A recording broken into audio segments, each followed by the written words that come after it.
Bienvenue dans les récits extraordinaires de Pierre Bellemare. Un podcast issu des archives d'Europe 1. De tout temps, la justice des hommes a considéré l'incendie volontaire comme un véritable crime. Cela tient sans doute à la terreur sacrée que le feu nous inspire depuis l'aube des temps. Celui qui sait dominer la flamme devient l'égal des dieux. Mais s'il en use à des fins criminelles, c'est que le diable le possède. Il ne faudrait pas oublier non plus que, jusqu'à une époque toute récente, les incendies prenaient très souvent une allure de désastre. Le bois constituait l'essentiel des matériaux de construction, et l'on ne disposait que de moyens dérisoires pour lutter contre le feu. Dans les campagnes, les toits de chaume, les granges remplies de paille ou de foin sec se consumaient en un clin d'œil, pendant que les paysans désespérés tapaient sur les flammes à coups de fourche et faisaient courageusement la chaîne pour jeter quelques misérables seaux d'eau sur des foyers dévastateurs. Le travail de toute une vie disparaissait ainsi en quelques interminables minutes. Les meubles, le linge, les outils de travail, les pauvres réserves, mais parfois aussi des bêtes qui trouvaient une mort douloureuse prisonnières de leurs étables ou de leurs bergeries. Il n'est pas surprenant, quand on y réfléchit, que l'on ait de tout temps sévèrement puni l'incendie volontaire. On ne peut pas se permettre de laisser les enfants et les grandes personnes jouer étourdiment ou pour faire du mal avec le feu.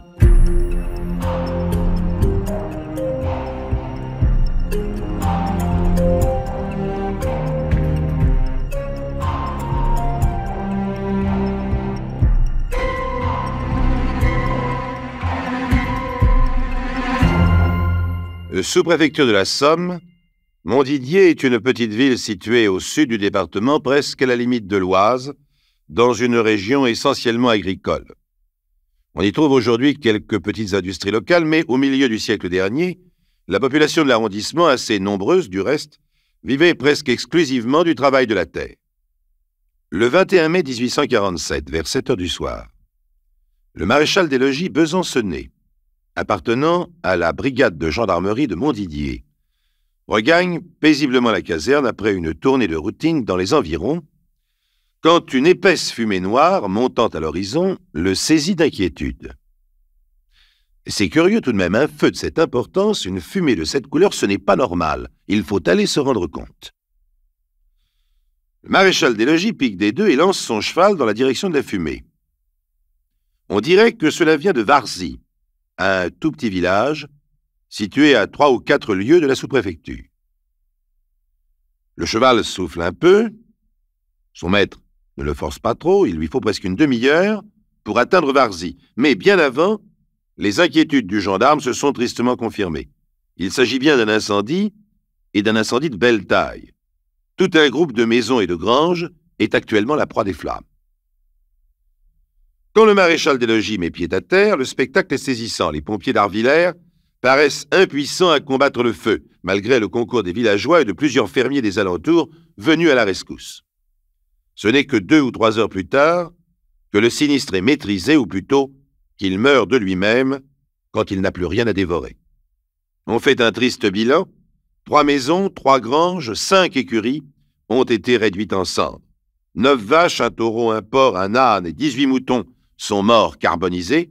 4 familles, qui n'étaient déjà pas bien riches, sont désormais ruinées. La maison du maire, Dominique Pauquet, fait partie des bâtiments sinistrés. Et comme par excès de précaution, il conservait chez lui toutes les archives communales, celles-ci se trouvent du même coup entièrement consumées.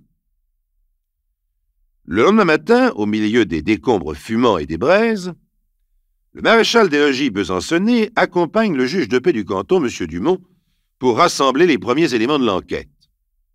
Le feu a commencé à prendre un peu avant 7 heures du soir, dans une meule de fagots qui se dressait le long d'une grange appartenant à Jean-Baptiste Saillard. Les villageois venaient juste de rentrer chez eux à la fin d'une longue journée de travail. Il a fallu un moment pour qu'un voisin soit alerté par le crépitement du bois enflammé. Il se précipite, il essaie d'arracher les branches embrasées, mais les longues flammes atteignent déjà le toit de chaume qui flambe comme une torche. Par les toits, voici une maison et 2 écuries voisines que l'incendie gagne à leur tour. Un coup de vent et des poignées de braise traversent la petite rue du village une troisième maison est livrée au feu, on ne l'arrêtera plus, il ira jusqu'au bout de son élan dévastateur. Mais comment ce feu a-t-il pris? Pourquoi ces fagots ont-ils soudain jeté des flammes? Qui se trouvait par là? Qui a vu quelque chose? Personne. Dans toutes les maisons du village, les hommes déchaussaient leurs sabots d'un geste fourbu. Les femmes servaient la soupe. Ah oui, mais les enfants. Un gamin de 8 ans, Florimond Blanquet, finit par murmurer en rougissant qu'il a vu quelque chose. Eh bien, qu'as-tu vu, Florimond? N'aie pas peur. On ne fera pas de mal. Florimond a vu quelques minutes avant les premières flammes 2 de ses petits camarades qui jouaient à proximité du bûcher de Jean-Baptiste Saillard. Les enquêteurs sont désappointés. 2 enfants qui jouent près d'une grange avant le repas du soir, ce n'est pas une révélation bien capitale. Mais Florimond insiste. Ils jouaient avec des allumettes. Avec des allumettes, tu en es bien sûr? Oui, j'en suis sûr. Même que Joseph en a gratté plusieurs sur un caillou et qu'elle n'arrivait pas à les faire prendre. Joseph? Et quel Joseph? Joseph Babot? Et l'autre? Tu l'as vu aussi, tu l'as reconnu, bien sûr. C'est Alphonse Roussel. Si le maréchal des logis et le juge de paix restent perplexes devant ces révélations, quelqu'un ne cache pas sa stupéfaction. C'est M. Pauquet, le maire du village, qui assiste à cet entretien. Il y a de quoi être stupéfait, car Joseph Babot est un citoyen de 7 ans, et Alphonse Roussel, dit Thiophonse, vient de fêter ses 5 ans il y a juste 6 semaines, le 6 avril 1847. Oui, vous avez bien entendu, ses 5 ans. Au fond, pas un de ces hommes raisonnables n'ajoute foi à cette accusation. On suppose que Florimond affabule. On se dit qu'il a fait après coup un rapprochement entre l'image de ses camarades jouant près du bûcher et l'incendie qui a éclaté un moment plus tard, et que ce rapprochement a donné lieu dans son esprit à une relation automatique de cause à effet.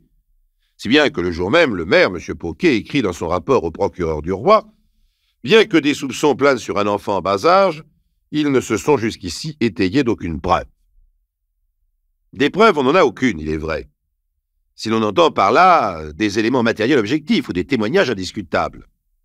Mais on va disposer assez vite de quelque chose de beaucoup plus décisif que des preuves. Les aveux des 2 coupables eux-mêmes.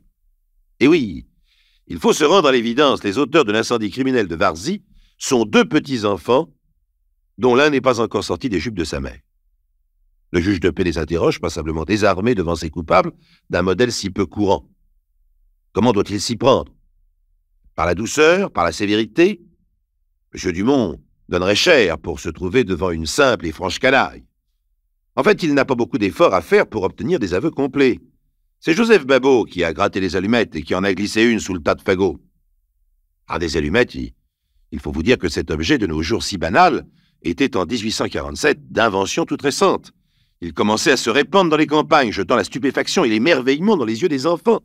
Il s'agissait d'ailleurs de ces grosses allumettes soufrées dont le bout rose s'enflammait quand on le frottait contre n'importe quelle surface rugueuse. Sur un caillou, c'était parfait. Joseph et Thiophonse ont dérobé quelques-uns de ces surprenants morceaux de bois. Ils en ont cassé plusieurs en les grattant maladroitement contre une porte de grange, contre un manche de pioche, contre un soc de charrue. Au fond, rien ne vaut une bonne pierre. Mais la flamme de l'allumette ne conduit pas le jeu très loin. La véritable expérience du feu, c'est le fagot qui l'a fait. On trouve le fagot, on brise encore 3 allumettes, mais la 4e flambe, vive et blanche. On la glisse sous les branches sèches, la flamme monte, la preuve du feu est faite. Les 2 petits garçons ne se sont pas montrés très réticents pour raconter leur histoire.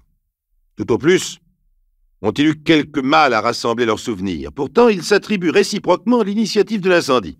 D'après Joseph, Thiophonse lui aurait dit dans son français patoisant « Viens donc faire du feu pour nous jouer ». Pour Thiophonse, au contraire, Joseph aurait proposé « Viens, on va faire du feu pour brûler des maisons ». Mais on se retrouve au même point.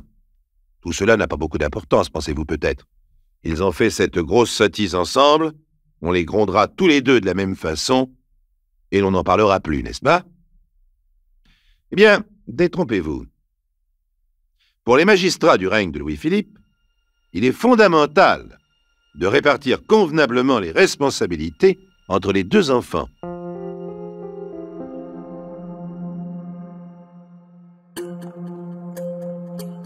Les récits extraordinaires de Pierre Bellemare, un podcast Europe 1. C'est une bien curieuse affaire que M. Louis Blériot, juge d'instruction à Montdidier dans la Somme, est chargé d'éclaircir en cette fin du mois de mai 1847. Il s'agit d'un incendie volontaire dont les 2 auteurs sont découverts. Bien sûr, en un temps où la moindre imprudence peut encore avoir des conséquences dramatiques, de telles affaires ne sont pas exceptionnelles. Mais ce qui plonge le juge dans le plus grand embarras, c'est la personnalité des accusés, ou plutôt leur jeunesse. Car Joseph Babot, je vous le rappelle, n'a que 7 ans, et Alphonse Roussel, dit Thiophonse, vient de fêter son 5e anniversaire. M. Blériot, saisi par le procureur du roi, ne manifeste aucun empressement. Il fait traîner l'enquête, multiplie les formalités. Au bout de 3 semaines, le procureur le rappelle à l'ordre et lui demande de prendre des mesures vigoureuses. En soupirant, M. Blériot signe un mandat de dépôt et fait conduire les 2 petits garçons sous bonne garde à la maison d'arrêt de Montdidier. Il convient de préciser ici que Joseph Babot et Thiophonse appartiennent tous les 2 à de vraies familles. Le premier, orphelin, a été recueilli par son grand-père paternel, l'autre est le fils d'un conseiller municipal. Dans les 2 cas, les parents sont pauvres, car le pays n'est pas riche, mais parfaitement capables de s'occuper de leurs enfants et de les tenir, si la loi l'exige finalement, à la disposition de la justice. Mais précisément, la justice de Louis-Philippe n'entre pas dans ces considérations. Elle tient 2 coupables, elle doit les garder en prison, jusqu'à ce qu'elle ait décidé de leur sort définitif. Et la procédure suit paisiblement son petit bonhomme de chemin.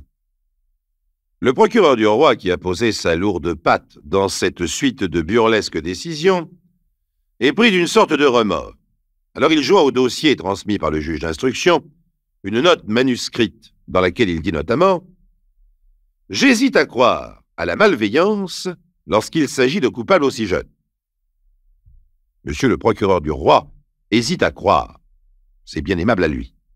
Il faut dire que, selon les déclarations des 2 polissons eux-mêmes, le plus jeune, Thiophonse, aurait emporté les derniers scrupules de son camarade en lui affirmant « Ce ne sera rien, ta maison ne brûlera pas ».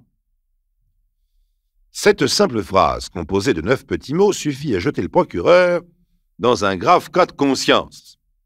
Faut-il, se demande-t-il dans la même note, faut-il attacher une importance absolue aux paroles d'un enfant de 5 ans, y avoir le même regard que s'il s'agissait d'une personne raisonnable? Eh bien, le 21 juin, 5 personnes très raisonnables, les 5 magistrats cultivés et réfléchis de la cour royale de Montdidier, répondent au procureur par l'affirmative. Ils ordonnent la prise de corps des 2 délinquants et leur transfert devant la cour d'assises d'Amiens. Tout de même, avant l'ouverture du procès, le procureur du roi voudrait bien qu'on lui communique des informations supplémentaires. Il aimerait savoir notamment comment l'idée de mettre le feu à des maisons a pu venir à ces 2 jeunes malfaiteurs. Il n'arrive pas à comprendre. Il lui faut des détails. À des détails, on ne peut guère lui en donner naturellement. S'il ne comprend pas qu'un enfant de 5 ans peut céder la fascination de jouer avec des allumettes, c'est inutile d'entrer dans de longues explications. Une petite chose pourtant l'inquiète profondément. L'inquiète tellement qu'il ne résiste pas au triste devoir de l'ajouter soigneusement à son premier rapport. Pendant son séjour à la maison d'arrêt de Montdidier, Thiophonse a confié à la femme du concierge, qui lui demandait un peu sottement s'il avait l'intention de recommencer, « Oui, je mettrai encore le feu après le mois d'août pour faire de belles rues neuves. »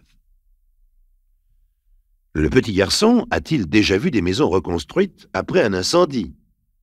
En a-t-il entendu parler? C'est tout à fait possible. Il n'y a pas eu de sinistre à Varzy depuis longtemps, mais dans 2 communes voisines, Angest-en-Santerre et Arvillers, 9 incendies ont éclaté au cours des 7 derniers mois. Vous pensez peut-être que le désir naïf de voir de belles rues neuves dans son village constitue une circonstance largement et mélancoliquement atténuante pour Thiophonse. Vous ne feriez pas de bon procureur. Dans le dossier du jeune accusé, ce détail pèse lourd. Il fonde une véritable préméditation, une intention incontestablement criminelle. C'est ainsi que le 11 juillet 1847, qui était un dimanche, la cour d'assises d'Amiens fait comparaître devant elle 2 prévenus dont la tête ne parvient pas à dépasser la paroi de leur box. Ne croyez pas que le tribunal, obligé de par sa fonction à respecter les formes de la loi, expédie rapidement une souriante parodie de procès. Il y a bel et bien un président, 2 assesseurs, un jury, un avocat général, 2 avocats, un pour chaque accusé. Il y a aussi 2 gendarmes, ou plutôt 2 nurses en uniforme de la maréchaussée, puisque les 2 représentants de l'ordre ont pris sur leurs genoux, à cause de leur petite taille, les 2 dangereux criminels qu'ils ont la charge de surveiller. Mais ce n'est pas une parodie de procès, non, malgré quelques moments de tragique bouffonnerie. Par exemple, à la fin de son réquisitoire, maître Damé, avocat général, une des fleurs du barreau amiénois, n'hésite pas à requérir contre Joseph Babot et Théophonse 10 ans d'emprisonnement. Oui, vous avez bien entendu. L'avocat général demande au tribunal d'infliger 10 ans de prison à un enfant de 5 ans. Mais, voyez-vous, il a sans doute tort. Il est allé trop loin. Il a frappé trop fort. Une proposition aussi démesurée, aussi monstrueuse, ne peut qu'indisposer le jury. Les avocats des 2 enfants n'ont pas beaucoup de mal à démontrer ce qu'une telle peine aurait d'absurde et d'inutilement cruel. Le jury ne fait aucune difficulté pour les suivre et rend un verdict de non-culpabilité. Le président prononce l'acquittement des 2 accusés et ordonne leur libération immédiate. Remarquez bien, il faut les secouer pour les emmener. Pendant toute la fin de l'audience, les 2 petits garçons se sont paisiblement endormis dans les bras de leur gardien embarrassé. Ah, ne soyez pas devant une justice aussi primitive. On ne met plus en prison aujourd'hui les bambins de 5 ans. Mais, il y a quelques années encore, on envoyait dans des maisons de correction des enfants guère plus âgés qui n'avaient mis le feu à aucun village. Certains d'entre vous se souviennent peut-être de ces établissements sinistres. Il s'agissait là de véritables prisons avec des grilles, des barreaux, des gardes-chiourmes, avec des châtiments corporels inacceptables et des journées entières de cachot. Plutôt que des maisons de redressement, comme on les appelait, c'étaient de véritables écoles de délinquance. Les jeunes adultes qui en sortaient y avaient appris une telle haine de la société répressive des hommes qu'ils étaient perdus à tout jamais. Nous avons fait quelques progrès dans ce domaine. Oui, depuis 100 ans, mais depuis bien peu de temps. Et il existe encore beaucoup d'enfants qui auraient le droit de demander des comptes un jour ou l'autre à la justice.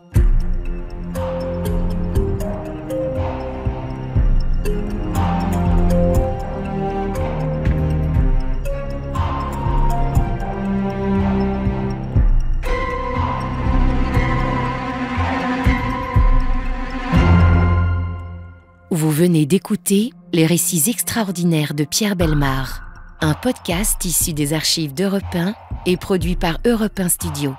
Réalisation et composition musicale, Julien Tarot. Production, Lisa Soster. Patrimoine sonore, Sylvaine Denis, Laetitia Casanova, Antoine Reclus. Remerciements à Roselyne Bellemare. Les récits extraordinaires sont disponibles sur le site et l'appli Europe 1. Écoutez aussi le prochain épisode en vous abonnant gratuitement sur votre plateforme d'écoute préférée.